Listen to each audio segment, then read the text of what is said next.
Assalamualaikum warahmatullahi wabarakatuh. Saya Nur Fajriyatul Timah akan menjelaskan mengenai materi teori kimia koordinasi.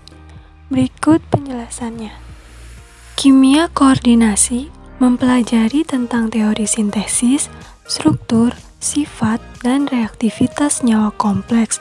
Senyawa kompleks atau senyawa koordinasi merupakan senyawa yang pembentukannya melibatkan ikatan kovalen koordinasi antara logam atau non-logam sebagai atom pusat dari ligan.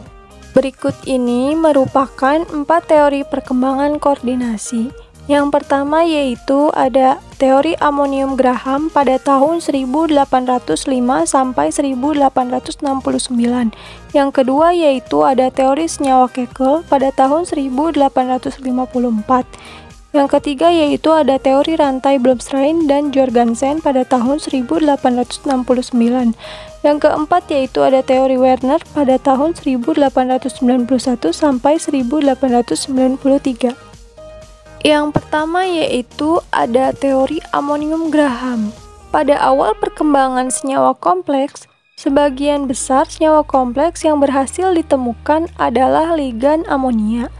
Oleh karena itu, muncul teori pertama dalam kimia koordinasi tentang senyawa amina-amina logam yaitu teori amonium yang dikemukakan oleh Thomas Graham. Pada teori ini, amina-amina logam dianggap sebagai senyawa amonium yang tersubstitusi. Gambar di bawah ini merupakan susunan atom-atom pada diamina tembaga 2 klorida. Menurut Graham, 2 atom hidrogen dapat disubstitusikan oleh 1 atom tembaga. Hal ini karena tembaga memiliki valensi 2, sedangkan hidrogen memiliki valensi 1. Kelemahan dari teori ini yaitu hanya dapat diterapkan bila jumlah NH3 yang terikat pada atom logam jumlahnya sama dengan valensi ligan atau elektrovalensi dari logam. Diperolehnya fakta bahwa senyawa kompleks yang mengandung NH3 jumlahnya berbeda dengan valensi atom logam. Hal tersebut menyebabkan ditinggalkannya teori tersebut. Yang kedua yaitu teori senyawa molekuler Kekulé. Dalam sebuah makalah pada tahun 1958, Kekulé mengemukakan pendapat bahwa yang pertama yaitu atom karbon memiliki valensi 4. Yang kedua yaitu rumus metana adalah CH4. Yang ketiga adalah atom-atom karbon dapat membentuk rantai.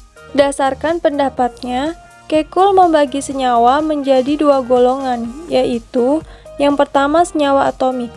Senyawa atomik merupakan senyawa yang perbandingan jumlah atom-atomnya bersesuaian dengan valensi tetapnya. Contohnya yaitu natrium klorida atau NaCl. Yang kedua yaitu senyawa molekuler. Senyawa molekuler tersusun dari beberapa senyawa atomik. Contohnya yaitu amonium klorida atau NH4Cl. Kelemahan dari teori ini yaitu tidak dapat menjelaskan jenis gaya yang terlibat dalam pembentukan senyawa molekul dari senyawa-senyawa atomik. Yang ketiga yaitu ada teori rantai Blumstein dan Jorgensen. Teori Kekulé digantikan dengan teori rantai Blumstein dan Jorgensen pada saat Kekulé sibuk mempertahankan pendapatnya. Pada teori Blumstein dan Jorgensen, di dalam senyawa kompleks, jumlah NH3 yang terikat pada atom logam tergantung pada jumlah valensi logam. Jorgensen membagi senyawa kompleks yang mengandung halogen menjadi 2 macam, yaitu atom halogen jauh dan atom halogen dekat.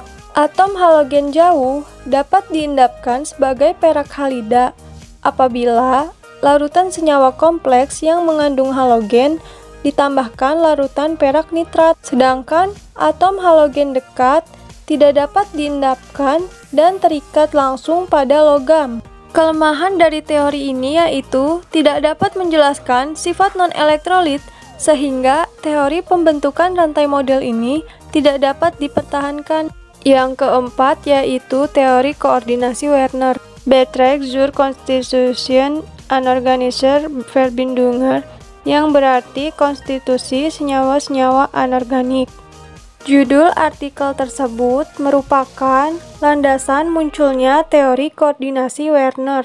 Werner menyimpulkan bahwa logam pada senyawa kompleks menunjukkan dua jenis valensi yang berbeda, yaitu valensi primer dan valensi sekunder. Valensi primer bersifat tidak berarah, sedangkan valensi sekunder bersifat berarah, sehingga ion kompleks memiliki bentuk tertentu. Perhatikan gambar berikut. Pada lingkaran berwarna merah, 3Cl bertindak sebagai valensi primer, sedangkan lingkaran berwarna biru, 6NH3 bertindak sebagai valensi sekunder. Kelemahan dari teori ini yaitu tidak menjelaskan bagaimana pembentukan ikatan antara atom pusat dengan ligan-ligan yang ada. Terima kasih. Wassalamualaikum warahmatullahi wabarakatuh.